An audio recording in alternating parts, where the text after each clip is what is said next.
Maybe don't know. Maybe don't. This time, next time, this time to build. This time to build. This time to build. This time to build.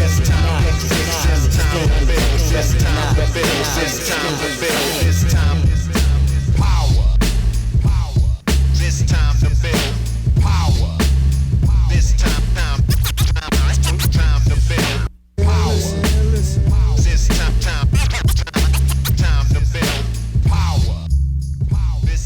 What's up, everybody? I'm your host, Chris Hampton. Welcome to episode 130 of the Power Company Podcast, brought to you by PowerCompanyClimbing.com. I am back here in Lander, Wyoming, after a rather successful CWA summit where I got to learn a lot of things. I got to talk to a lot of people, including Tony Yaniro. That was kind of a crazy, exciting conversation in which he somehow agreed to do the podcast at some point in the future. So hopefully I will be reconnecting with Tony to do that. You guys know how I love the history of this thing. And lots of really great, productive meetings. My talk went really well, and I'm just really excited for the future of this thing. It was kind of fun to be able to step aside and, step away from the helm of this thing and watch it as it sort of blows up. I mean, it was really exciting talking to people. That's all I'm going to say for now. But look for some really cool things coming in the future. And actually, in the very near future, like 2 days from when you're hearing this, we will have our spring limited line of tanks on the website. We've gone colorful, Euro colors, really inspired and chosen by two of the athletes that I work with from Canada, Kim and Graham, who many of you may know as Kimstagram on the Instagrams. They helped choose some colors because I've definitely gone down the black and gray path. And between Kim and Graham and Lana, I was forced into colors. And actually, I kind of like it. So those will be on the website, along with a new t-shirt that is our Elements logo. That'll be a permanent fixture, and it will be on the website as well within a couple of days of you hearing this. So be on the lookout. The tanks are limited and they will go fast. So get in there and get yours. Today's conversation is part one of a two-part conversation with professional climber, adventurer, absolute comedian, and all around just badass Maureen Beck. And we go a little bit into Maureen's history here, so I'm not going to go into that. I'm going to let her introduce herself. And this recording happened at Outdoor Retailer nearly a year ago at this point, and then we reconnected in the fall in the Red River Gorge to record part two. So I'm not really going to tell you any more about it. You're just going to have to listen. Let's get into it. Maybe don't know. Maybe don't. At the end of the day, all the work I do, whether it's getting my personal story out there or whether it's competing, if someone with one leg can walk into a climbing gym and no one notices because it's just like that's a normal thing, then my job is done. This time to build power. This time to build power. I don't think it would be huge because it really was mostly people that I just haven't seen. But like the people that have kind of reached out and like stopped me like, oh, you're you. It turns out they also like, oh, and by the way, I do this cool thing within the industry. Right. Right. That's one of the cool things here. And I mean, but people still do fanboy and fangirl out when they see the stars. And I apologize for every person that I've been like, thanks. Because I'll just say, like, I need to work in my delivery of like, because it is genuinely awesome. I love it when someone stops and says, I thought that was really cool. I really enjoyed your movie. Because that's such a compliment. Yeah. And it's it's great to hear. But I never know what to say other than like, I'm glad. Yeah, totally. So I wanted to just talk about like the upcoming trip, the training you're doing for it, the paraclimbing stuff and how that looks going forward, what that team looks like. We talked a little bit the other day and it just sounds so exciting and cool. But first, just for anybody who doesn't know who you are, which I can't imagine there's anyone listening to this podcast who doesn't already know that, give me just a little bit of background, and then we kind of go from there. Yeah, so I've been climbing since I was 12. So I'm actually closing in on the 20-year mark, which is terrifying. That's crazy. I had no idea. Yeah, at Girl Scout camp. I went to a cool Girl Scout camp. Yeah, apparently. Where climbing was just one of the activities you rotated through. Yeah. And I just kind of fell in love with it instantly. And I was really lucky. I grew up on the coast of Maine. So after camp was over, I lived right outside of Acadia. So I was saving my babysitting money to hire a guy. My parents are not climbers. They're still not. So, and it's not really... Then especially, it wasn't like a strong climbing community. It was me saving my babysitting money to hire a guide from the one guide shop to carry me around. Yeah. And like most hobbies, it kind of waxed and waned for a while. And then when I got to college, it was like, okay, this is the thing that I'm going to do. Probably for the rest of my life. Cool. And was the hand a thing from birth? Yeah, I was born without my hand. My grandma says that God was drunk when I got put together. R.I.P. Grandma. But they don't know why. It was a surprise. Yeah. All credit to my parents. They're just like, wow, that's interesting, but we're not going to do anything different. I was their first child too.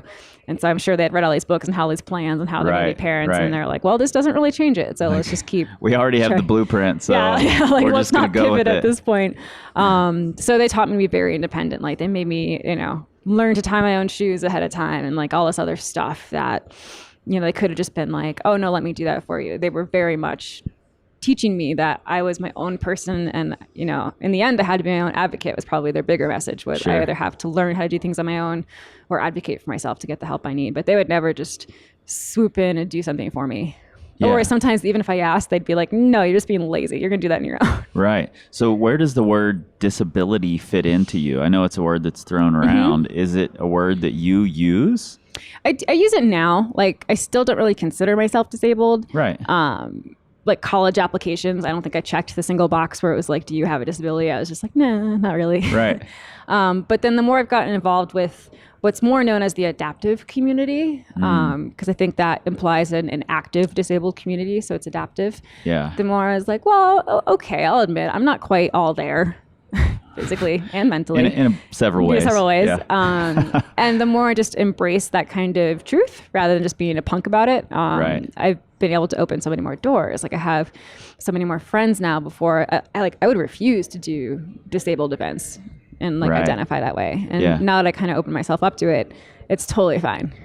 From that first Girl Scout event or Girl Scout camp where you climbed, was it obvious to you from then that climbing was something that you could excel in, or was it more that it was just a mega challenge for you?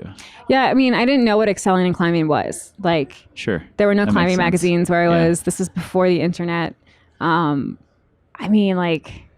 probably hadn't seen Cliffhanger because it was rated R and I was 12. That was definitely my introduction to rock climbing. I don't think I knew what rock climbing was. Yeah. And I just really liked it. And I always did like doing things that would seem hard. So I played soccer, but I was the goalie just to kind of give the world an up yours. And so climbing seemed like a natural fit. This should be hard, but I'm going to do it anyway. But with climbing, I actually really liked it. There's something about it that was different than soccer. So yeah, it started out as I can do this because you think I can't. But then after that first climb, I was like, oh, I actually really like this. Yeah. Don't know why. Still don't know why. But yeah, it's interesting to me that you chose the one position that can use their hands, and then you choose this sport that's very much upper body oriented. And I think that says a lot about your character, period. It would be very easy with a lot of the adaptive people who I've met, and it's an amazing community, to just not even notice. And that's how it was with the first time I met Craig. I was like, I know this guy's face, and it didn't even occur to me until halfway through the day. I was like, oh yeah, he's totally an adaptive athlete, which I just didn't even recognize it. If that's what happens, then I think we're doing it right. At the end of the day, all the work I do, whether it's getting my personal story out there or whether it's competing, if someone with one leg can walk into a climbing gym and no one notices because it's just that's a normal thing, then my job is done.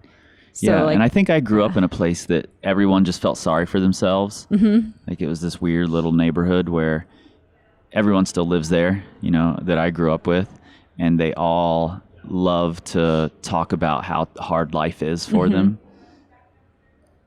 So I think that's just the paradigm that I'm used to seeing, like everyone complaining about whatever it is that's wrong in their life, So it's exciting for me to see this whole community of people not even pay attention to what a lot of the world calls a disability. This group all makes each other better, because it's like, don't get me wrong, everyone loves a good bitch fest, but then these people are then like, okay, well, I'm going to do something about it, or like I'm gonna push myself and push others. And it's part of our job too also should be to try to reach those people that are unhappy but maybe aren't helping themselves, and maybe not like do the job for them, but try to like open their eyes to like, it's actually relatively easy to make small changes in your life. Yeah. Whether it's through climbing or just finding some other kind of passion. But yeah.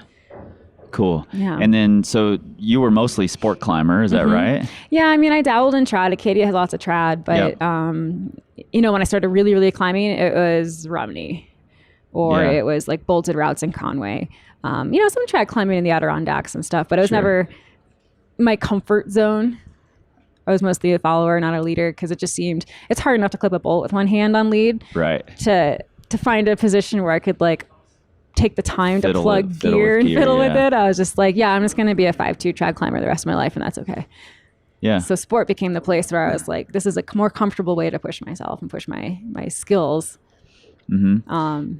And now things have sort of been flipped on their head, so to speak, that your film is out, you reached the sport climbing goal. Now you're headed in a totally different direction. Yeah. Talk to me about how that all came about. Well, after I sent my first 12, I was like, I'm going to do more of these. Like, climbing hard is stupid fun. I actually like projecting. It might not be cool to say that, but I kind of like it. I think it is cool. So. Like, it gets boring, but I really like it. And, I like trad climb a couple times. You're like, I go to the creek and view, but like, that's also not like real trad climbing. We can just plug stuff in cracks. Like, it's not that scary because you can just plug and chug. But like, I avoid Eldo like the plague. That place terrifies me. Right. Yeah. Because that's like real drag climbing. I was just going to keep cranking until I got a call from this stranger, this like older guy with one leg who says he's a climber, and it's his life. That would sound weird coming from anyone else. I got a call from this strange old guy with one leg. Yeah. So like the one leg part was probably the most normal part, like most regular part of my life. And he's just like, I lost my leg a couple of years ago. I was a climber before. And I really want to do this big trip. And I think it would be cool if I did it with another adaptive person. And someone gave me your name. I was actually the third person on his list, it turns out. So. Oh, really? Yeah. He had just gotten shot down from everyone people were else. returning his calls, and I was just the first person who was like, I'll consider it. And I think I actually like said yes right away. Once I kind of found out he wasn't a total sketchball. Right.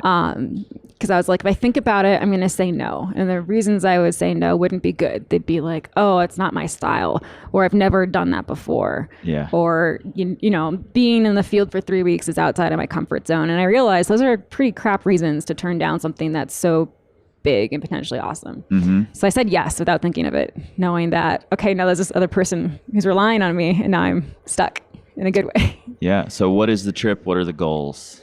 Yeah, so that partner ended up being Jim Ewing, who has been climbing forever. Yeah. You've probably, if you're an East Coast climber, you've probably seen his name in guidebooks, because he's one of those like old school crushers that no one's really heard of. And he's worked in the industry for decades.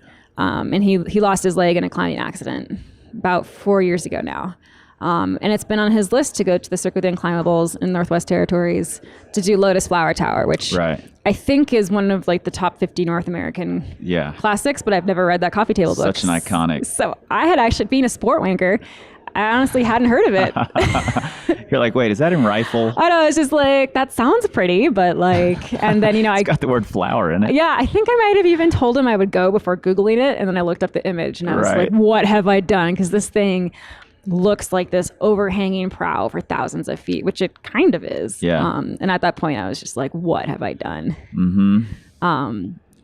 But it's crazy. It's this 18 pitch climb. It's a 2,000-foot face, but there's 2 pitches of 5'10" and 1 move of 11 minus, and the rest of it's like 5'7" through 5'9". Right. So it's actually the more I talked myself through it, I'm like, I can do this. Like, we can do this. It's just going to be a matter of like base fitness, getting comfortable on gear at that level. Yeah. And just being comfortable with being dropped off by a helicopter and knowing I'm not talking to anybody outside of my group for 3 weeks. Yeah. And logistics are a major thing there. And you guys are employing someone who, is probably the best logistical person to have on your team, so which is smart. Jim and I are pretty adamant that the climbing is just us. Yep. But me especially, I was like, I don't know what I'm doing. I don't even know how many pairs of underwear to pack. And so fortunately, this trip's being underwritten by Sterling, and they wanted a film out of it. I take terrible photos and videos, and so they hired a filmmaker. And we're like, okay, well, the filmmaker needs a guy to help him up. And so we found Jim, I believe, knew Pat Goodman before, and he spent so much time up there. That's kind of like his turf is the Cirque and the vampires. And he's just done so many of these expeditions. And so he's definitely taking a lot of the stress off. Like, sure, I could have figured out a meal plan for 4 people for 3 weeks, but it would have taken me forever. Right. And would probably just be lots of dehydrated lasagna. Yeah. And so Pat's been amazing. He's just like, here's the menu, here's the packing list. And so this is such a huge learning opportunity for me so that I can do this. And then hopefully when the opportunity comes again, I can do it on my own. Yeah. And I think that's the really important part of it. Like, you're the type of person who wants to learn it. And the best way to learn it is to watch someone do it who's really, really good at it. And Pat is a certified badass up there. So let him take care of all the logistics so that you can just climb. And then, if it's something you love doing, next time you'll have the skill set. And I think the older I get, the more comfortable I've been with saying, I don't know, I'm not the expert. Yeah. Like, I think it's supposed to be cool to be like the expert in everything. Right. And you're never supposed to say you don't know or you can't. And now that I'm a little older, I'm like, wow, that is not my skill set. Yeah. So. And that's how the big things get done, right? It's very rarely just one person doing it all. It's usually a team of people who are good at specific things. Yeah. So that's really smart to have.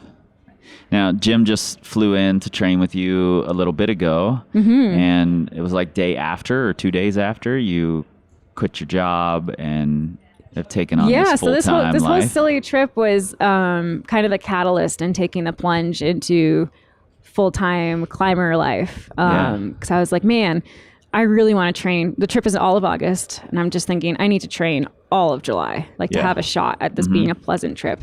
And then in September, right after I get back, I want to do the World Championships again. So I'm staring down the barrel of having to ask work off 3 months. Right. And then by the time I was looking at 3 months, I'm like, well, it would be kind of fun to come back in October and then just road trip the East Coast and climb. This trip was like the catalyst of, I think, I can stay busy enough with my work through Paradox Sports and USA Climbing that I can then fill in with, actual climbing. So I'm kind of doing what most people do when they're 23, except I'm in my 30s. I'm doing my road trips. So Jim came out, my last day work was a Wednesday. On Thursday, we headed out to do a 19 pitch climb up in Summit County. And that was a week. We didn't do anything too. Was that your first time climbing together? So we actually spent Christmas together in Las Vegas. Cool.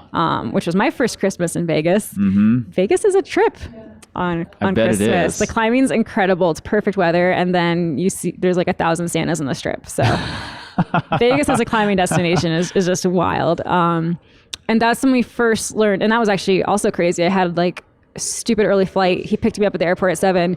We went straight out and did like 10 pitches that day, right from the airport. And that's when we knew okay, we can climb together, I think. And then this last trip in Colorado, that was a full week of just focusing on our mostly transitions. Cause you can learn trad climbing or get more comfortable on it with anybody. But what we had to work on was when we interact with each other, which is our transitions. Yeah. Dial in those moments. And we also had fun. So the Colorado trip was where we're just okay, so we can do this and be friends. Oh yeah. I think that's really smart. Have a lot of fun first time. Yeah. So that it's not all business. So that you know how to joke with each other. You know how to lighten the mood. Yeah. We're very different personalities too. Yeah. Different generations, different personalities. And we work together. So you have staunch old guy. He's classic New England, I would say. Yeah. Cool. That's kind of cool. I would love to, and I hope that the film shows some of this of you two interacting and how that looks. He's he's an engineer. He's pretty serious, classic New England, and I'm we're actually both from Maine, but I'm in every way, I would say the opposite. I'm a little more fast and loose, I guess, with a lot of things. Yeah. So, but he brings that seriousness to his climbing and all of the skills and background he's had. And so again, like not only learning logistics and big trip planning from Pat, but now I can learn true mountain sense from someone like Jim. Right. And I know he'll keep us safe Yep. because he's done this before. He wants to bag the summit, but he's not going to make bad decisions on the way. Right. Sure. That's important too. Whereas like, I'm new at this. I'd be like, we could totally do 8 more pitches before that storm moves in. Why not? So, So for training for this, did you sort of let Jim say, here's what we need to do? Did you sort of plan some of the so training? we each kind of What's have our the- own plans on the side. Okay. So for him, it was mostly base fitness because through his amputation and his accident, he lost Yeah. a lot of that. Yep. So and he's been climbing so long, it's like riding a bike. Like he'll have no problem climbing the pitches. For him, it's like, man, I got to drop like 25, 30 pounds to Right. be happy at this. Yep. For me, it was a little bit of base fitness because there's, we're cheating, we're helicoptering into Fairy Meadows, but there's still an hour approach with full racks. Yep. And I just didn't want to be bushed before a huge climb just from Sure. the hike. But for me, my training was mostly lots and lots of time on different rock, more on sighting, kind of toning down my grades a little bit. Like I said, I love flailing on stuff above my pay grade. Right. But this was the summer of, okay, tone it down. Get solid at 5/8 again. Like anything below 11, pull the rope and lead it, even if it's sport. Like Yeah. it wasn't just trot. It was just like get Sure. on as much miles as you can. Yeah, and get super comfortable moving quickly Yeah. over rock. And then near the end of that was just like, okay, now take all this you've been doing and do it on gear. So it's been lots of time in the South Platte, a little bit of time in Rocky Mountain. I actually got in my base fitness training, I got an IT band injury. So I'm actually trying to not do a lot of hiking right now. So Right. a lot of my stuff is just kind of cooking in the summer on the Front Range on trad routes. But Yeah, I mean, got to do what you got to do. yeah, So. yeah. So I've gone through a lot of sunscreen this summer. But yeah, so like we're training as if it's action, action, action. We know that we could spend all 3 weeks in the tent in rain. Right. Like this place doesn't have the best weather. We're going in the best time of year possible. Right. But it's not known for lots of sunshine.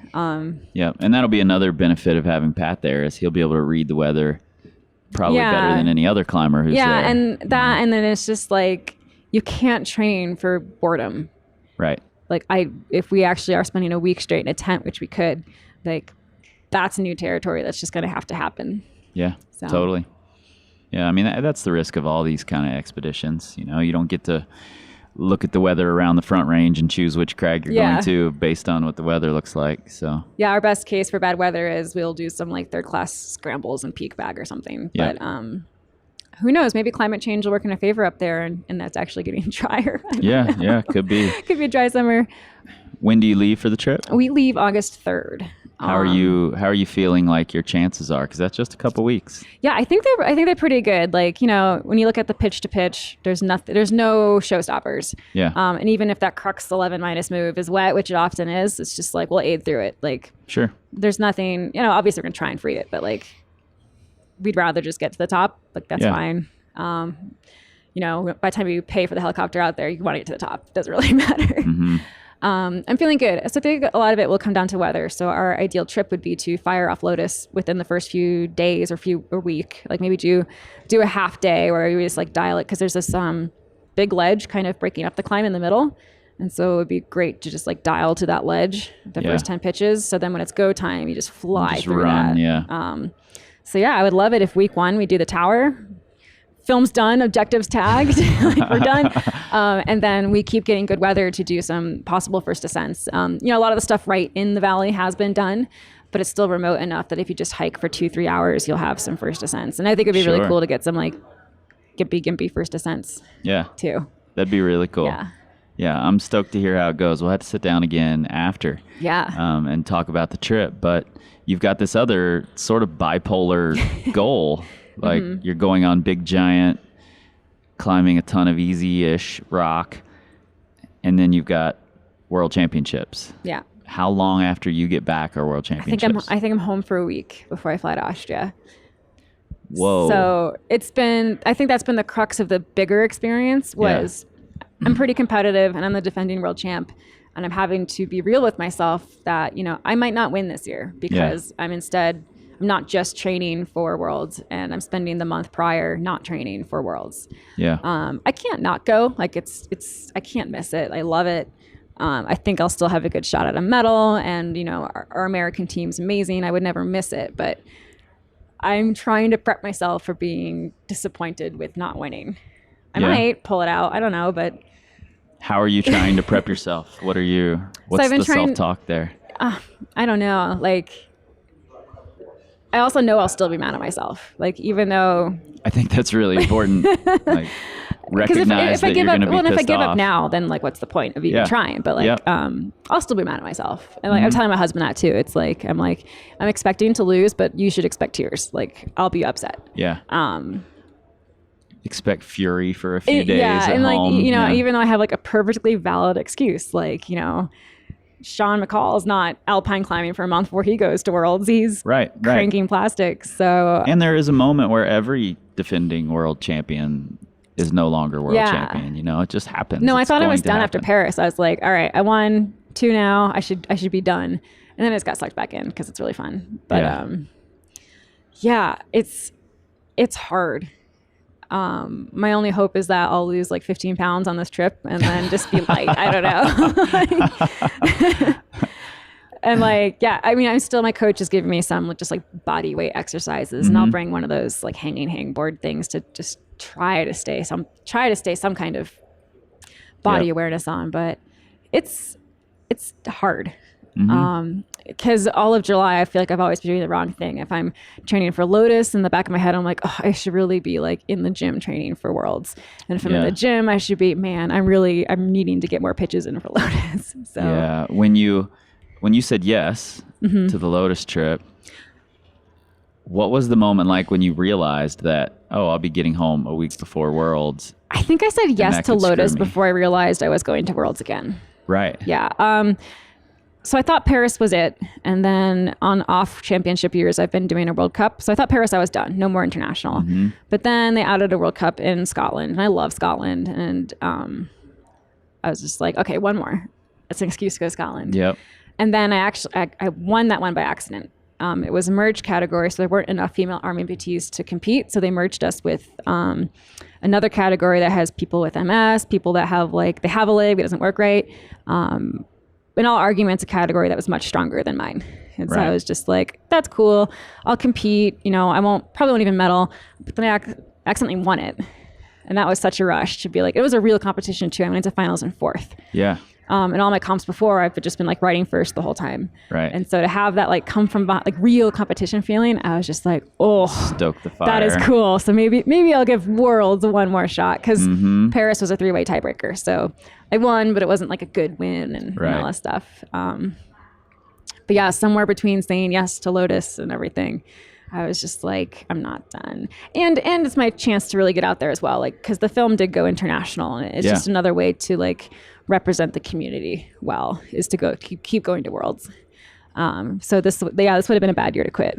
But yeah, and you don't feel like we talked the other day, you don't feel like you're done going to Worlds or done with the competitions after this year. No, I think I'll always be, when I finally am done competing, I'll probably transition to a coach role. I would love to work with USA Climbing to do an adaptive coaching certificate and things like that.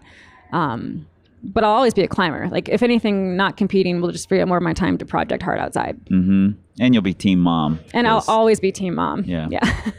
Just baking cookies and... Yeah, making sure everybody has their sweaters. Yeah, that's really cool. So you brought up something interesting, that they combined the categories. And as a total outsider for paraclimbing competitions, it seems like it could become very unfair very quickly. Yeah. Is that a word that's even used in these circles? It is, and it's up to each athlete to decide how they want to take it. Most athletes, and the reason they merge instead of cancel, because IFSC's own rules say if there's less than 6 participants or 4 nationalities, the category does not run. And that's for lead, speed, and boulder too. They don't have that risk in lead, speed, and boulder, but that's the rule.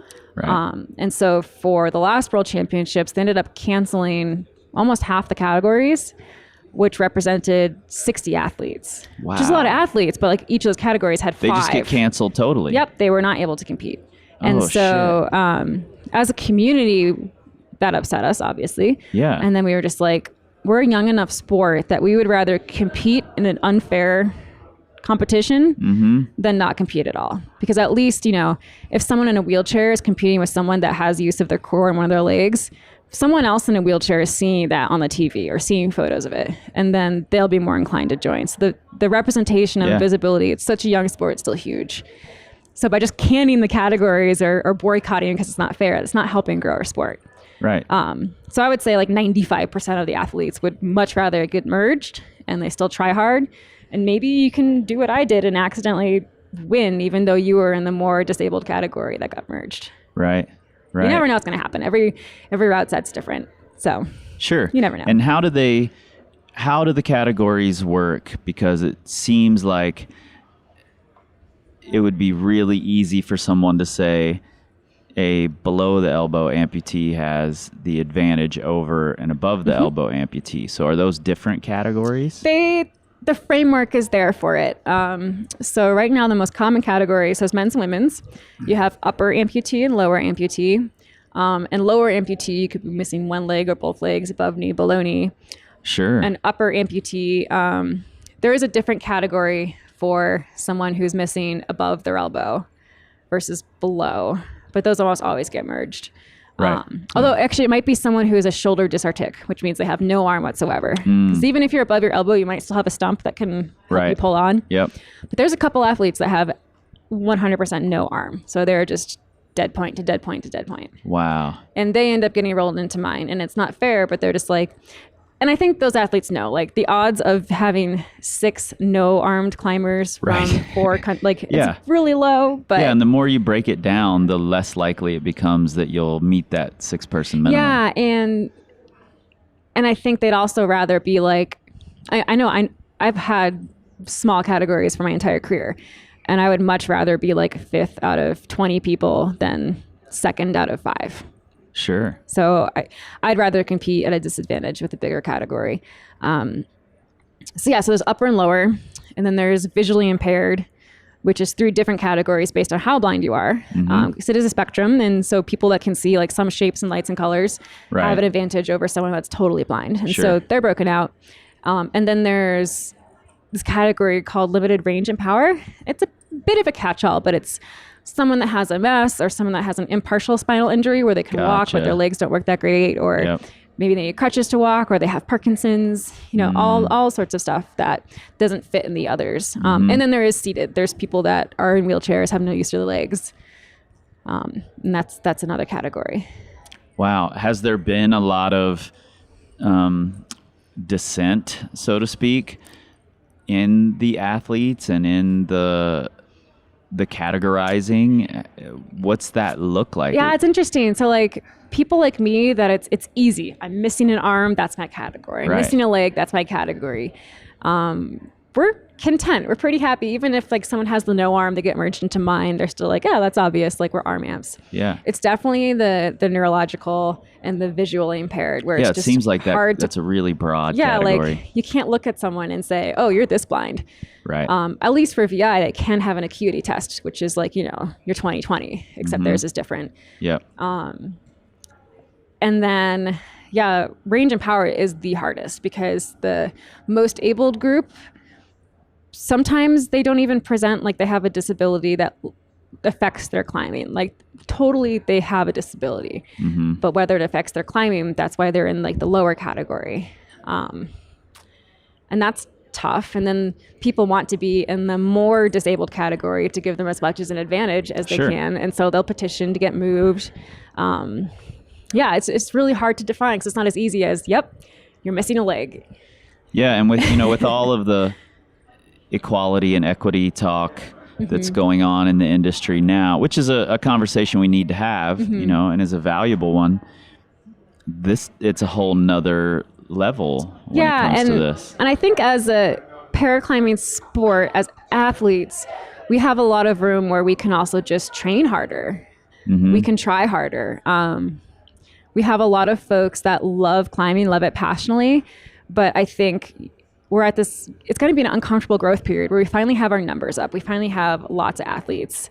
And support behind it. Yeah, and support behind it. Like, USA Climbing, 100% bought in. IFSC is like 95% bought in on like paraclimbing is a thing.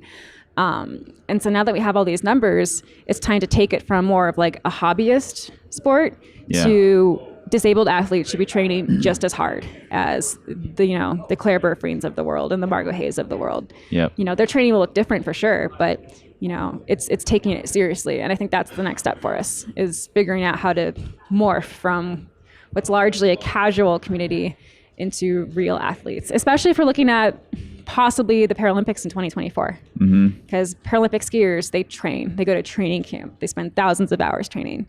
And that's going to be the next big step for us. Yeah. And something I like that I admire about you is that you spend quite a bit of time online asking questions about training, researching training, kind of figuring out the best ways for you to train.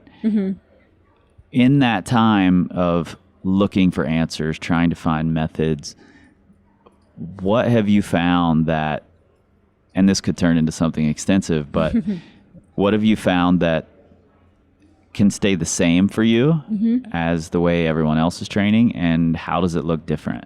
So I think it seems like the climbing community is pretty bought in on the whole periodization training. We have 3 cycles, maybe 4. That doesn't change. Like the bigger picture stuff I've learned and I've broken down, it's like, it's the same. And it's not just for me as an arm amp. Like I think for all climbers, regardless of ability or disability, the big principles are the same. Where things get nitty gritty, it's like, say it's the time where you should be fingerboarding and campus boarding. That looks much different for me.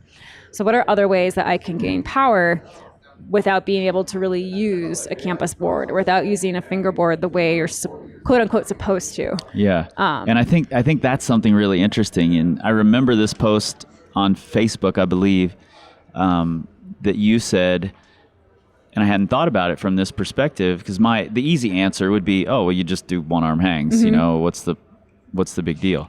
But you're not getting the benefits in your left arm of hanging and strengthening the shoulder. And so how do you can't just do one arm hangs all the time. Yeah. And the way most people get to one arm hangs is starting with 2 arms. Yeah. So it's like, not only are you not working your disadvantaged side, but you're overstressing prematurely the one good side you have. Right. So for me, it's been a lot more cross training. So a lot more time lifting weights. Yep. And a lot of that's injury prevention. So my right shoulder does get overworked. I do have lots of problems with impingements. It's really easy to kind of throw it out. I would say more than the average climber. So I spend a lot of time doing that preventative PT. And yeah, my weightlifting program, when I first started working with coaches, they probably prescribed me the same program as everybody. But then as we've moved on through the years, it's like, no, I probably spend 30% more time than the average climber who's training lifting weights. Sure. Yeah. Just to try to stay balanced. That makes sense for sure.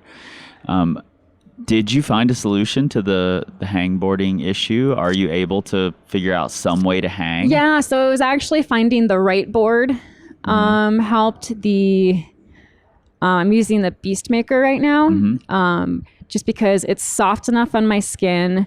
And it has a deep enough pocket. So it's like on the wall when I'm climbing, I have really strong fingers. I can stick on things. But when it comes to like dead hangs on a fingerboard, I still need the really deep pocket to just hang unsupported. Yep. So finding the right board helped a lot. Because otherwise, like I was using the Rock Prodigy and it was just too painful. It was too sharp on the edge, even after filing it down or trying to file it down. Yeah.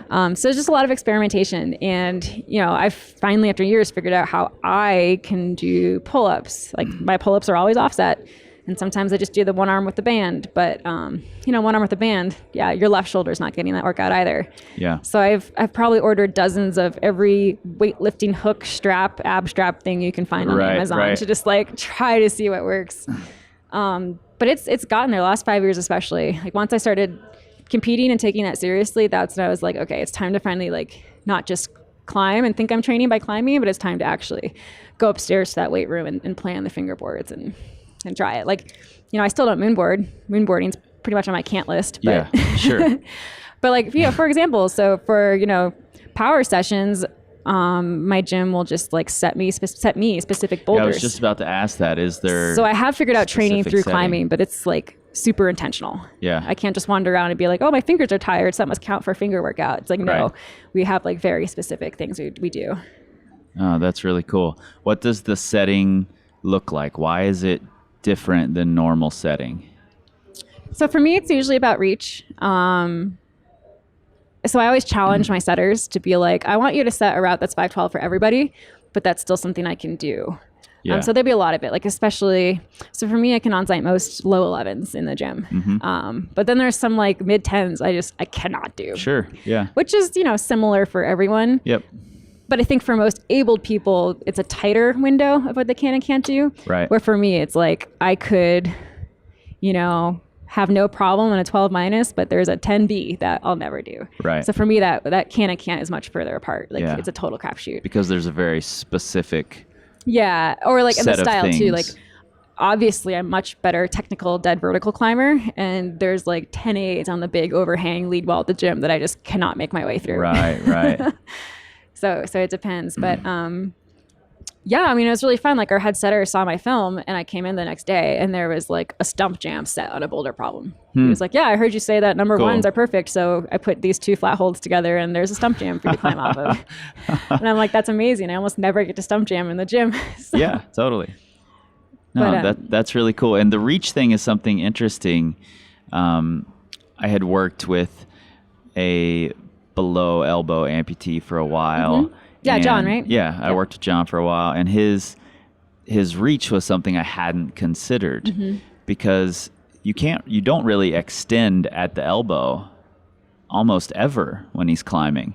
He's almost always has to be cocked at the elbow. Yeah. Well, and that's where To the whole hold vertical something. thing comes from. Like, Yeah. if I am on overhanging terrain, I'm always locked off on my stump elbow. Right. To stay on the wall. Yeah. And then you add clipping to that. Then I'm like locked off for like 8 seconds, not Yep. just a quick move. So yeah, the reach is extra strong. I don't know. So I climb a lot sideways. Yeah. So I'll get lots of really high feet or like one high foot and then do lots of like, sometimes I have an advantage. I can push down with my stump on vertical terrain on a super small foot chip and kind of like post off of that, like go from a Gaston into like making my reach as long as I can. Huh, So cool. I'm negative 13 ape index. Wow. But I still, I try to climb long. Yeah. And I don't think that was an awareness in that style. I think it's just something I've developed through my climbing. Like, Yeah, it's a necessity. yeah. And I'll do like, they call it Mo beta. It's just like, someone will be like, well, that's what I did, but it's not what you're going to do. And I'll do something weird and funky. And there's usually 8-foot moves to every one hand. But Yep. Well, that's cool. I mean, I think that's one of my favorite things about climbing actually is how many solutions to a lot of the problems that there are. And once you learn a specific set of movements and balances, then you can start to see it. Do you see the Mo beta? And do you have any climbing partners who have started to learn Yeah. Mo beta? yeah, I mean, my best partners, it's usually when it comes down to leading, because I'll throw myself in anything. But especially outside, I'll usually have someone hang the draws. I'm usually never putting draws up again because of the whole reach thing. Sure. It's like, that would Yeah. suck if I get up there 10 feet above the last bolt and I can't reach the bolt. So Yeah. So they usually do the first lap and I'll be like, hey, what do you think about that for me? And my best partners, most of them are like, you'll be fine. But then the greatest ones are like, you can do it, but you might not have fun because like, Right. it's mostly from a reach thing. It's usually leading in reach and they're just like, Yep. I found myself fully extended, or this clip was really left and I'm not sure you can clip it with your right. And they just have this extra awareness. I don't think they think of the actual moves because they know I'll just figure it out. Yep. Kind of. I have a couple partners who help me pick projects because they're just like, yeah, I think this has moves you would like, or is it a style you would like? But yeah, especially in the gym, my best friends have like given up on trying to yell bait at me because they know it just doesn't Sure. work. They're Sure. just like, I'm sure there are still it turns into just some yelling. idiots in there yelling beta. They mean well, but yeah. I'm eventually, actually, what's funny is Cedar was one of those guys. Oh, When really? I was working my project outside, he was filming and he would be like, do this. And I'm like, I don't I don't think you understand. Yeah. I'll figure it out, but it's going to be different than you think it will be. That's really funny. So that was a learning curve for him, I think. But yeah, it always looks different. That's one of the things that I pride myself on is being able to understand the box that different people climb in after watching them for a little while and understanding what beta is going to work for them, rather than just thinking everyone can use my beta. Yeah. You know, that would be a really interesting, fun thing to do. I'd love to watch you climb for a while and see if I could understand the box. And what's fun is, like, while I'm climbing, my coach doesn't even give beta, unless I'm, like, blatantly missing a hold that I'm not seeing. Sure. Yeah. But, like, he never talks me through movement, because I think even he's just like, I can't tell her anything. Like, right. But what he will do is identify my weakness. He'll be like, I see what you're trying to do there, and I think if we worked on this. Yeah, and that's the important part of it. So yeah, that's really cool. A question I asked John when I was working with him, that it sounded like a really dumb question, and I prefaced it with that, like, this is going to sound really fucking stupid, but have you ever just practiced climbing with one arm? Like, is that something you actively work on? I mean, kind of.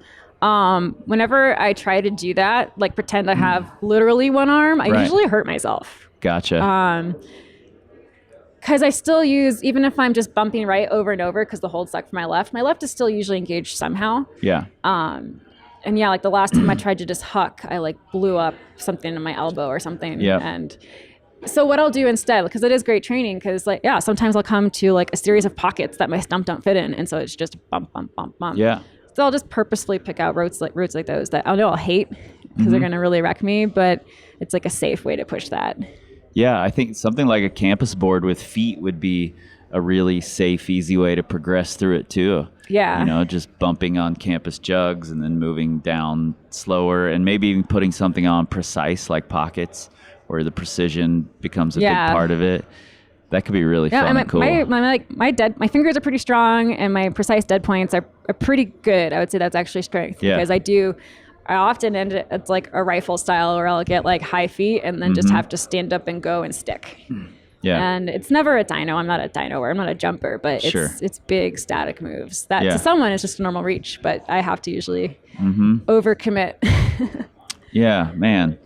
It's so cool to take what I've enjoyed about rock climbing, that there are different solutions for different people, and then completely change the box that someone is climbing in pretty radically, and to still see that there are solutions. Yeah, so one thing I'll do a lot too that scares my partners is if there's something that's maybe a left Gaston, or there's like a left something that is just not working for my left, I'll kind of fall into it. Right. So it's like a lot of core. I'll end up using a lot of core because I do grab holds backwards, or I'll grab a left hold with my right and fall into it. And I guess sometimes my partners, like, I'll often be leading when I'm doing that, and they're just like, oh geez, like there she goes. But instead I like stick the move and it's just you creating your own movement to work around this box that you're forced into. Yeah, I mean, it's like climbing's kind of cool because in the end, like, everyone has an advantage or a disadvantage. Like someone who's really short might actually have the same wingspan as me. Yeah.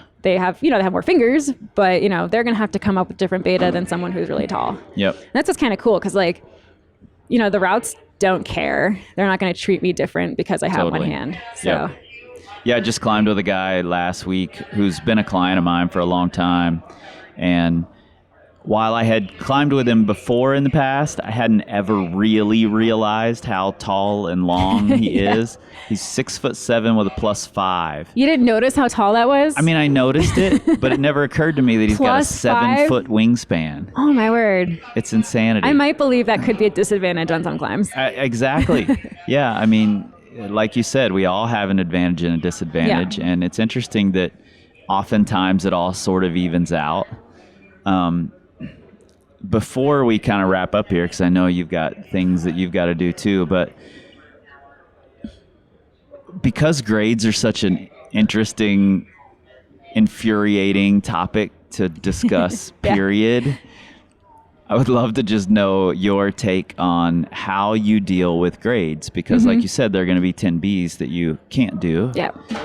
because they're just going to be impossible for you. So I had a question a while ago. I was feeling really strong, and I think it might have been Cedar, and I was just like, how strong do you think I would be if I like popped a hand out tomorrow? And all of a sudden I had two hands.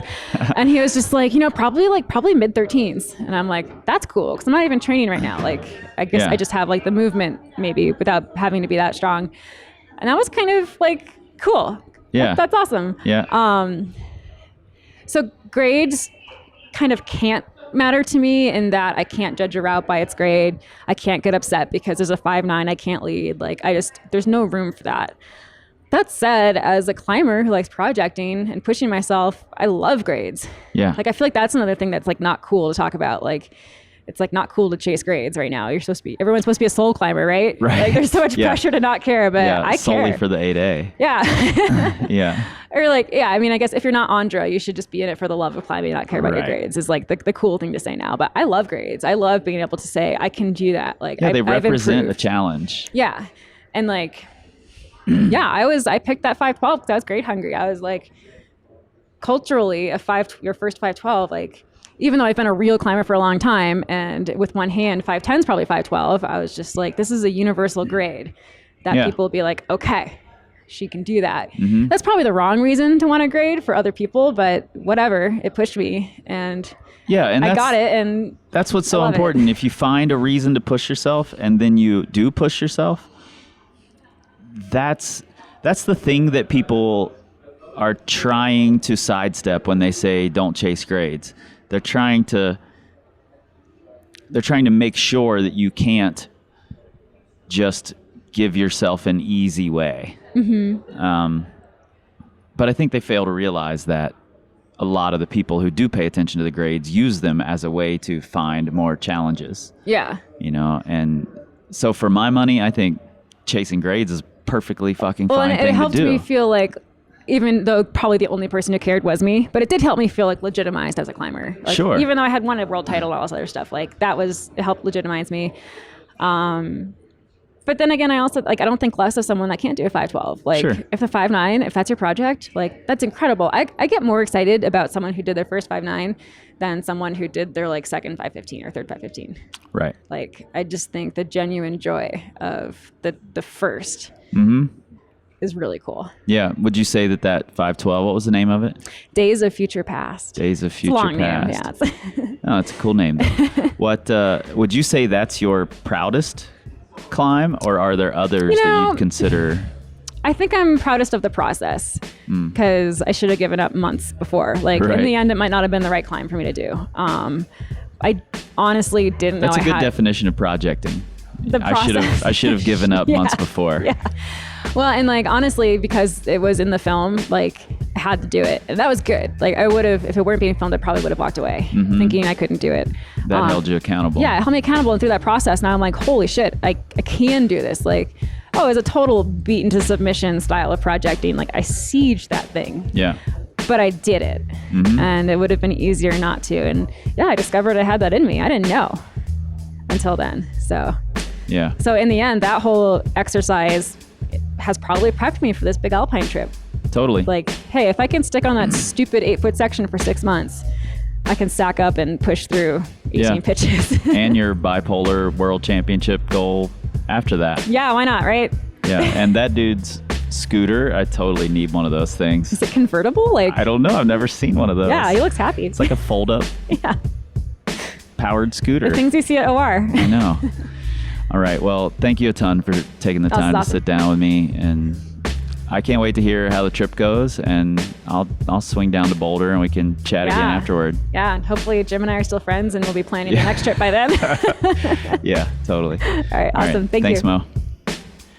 Recently, when I was at CWA, I was having these sort of repetitive conversations with Boone Speed and Typhus and Jared Roth and Obi Carrion about just how we've all sort of carved these niches for ourselves that have adapted over time, and we're all still here. We may not be doing the exact same things that we first made our names for, but we're all finding a path that we really, really love and enjoy. And that's something about Mo's story that I really love, that, you know, she kind of came into climbing with this, you know, people say I can't do it. Well, fuck you, I can.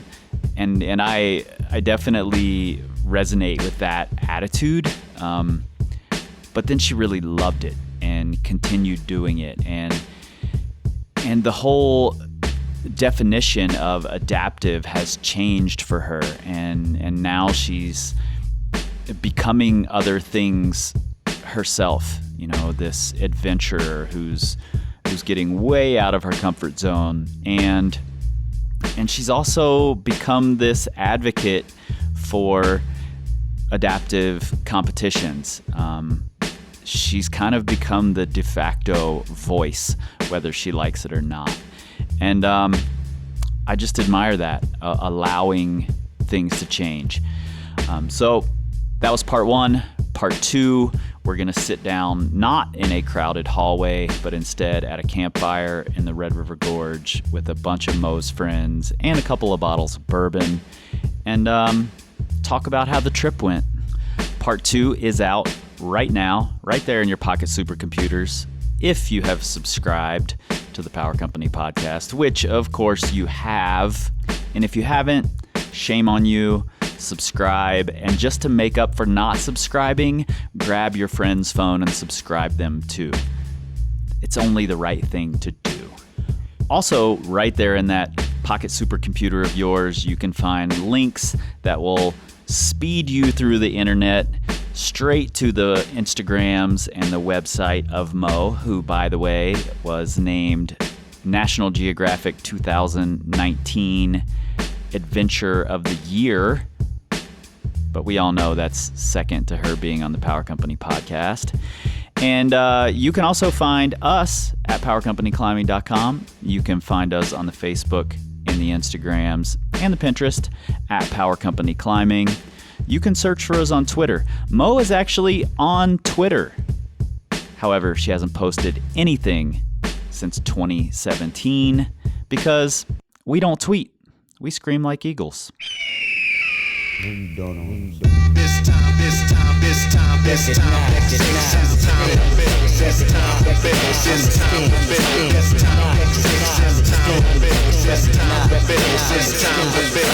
time,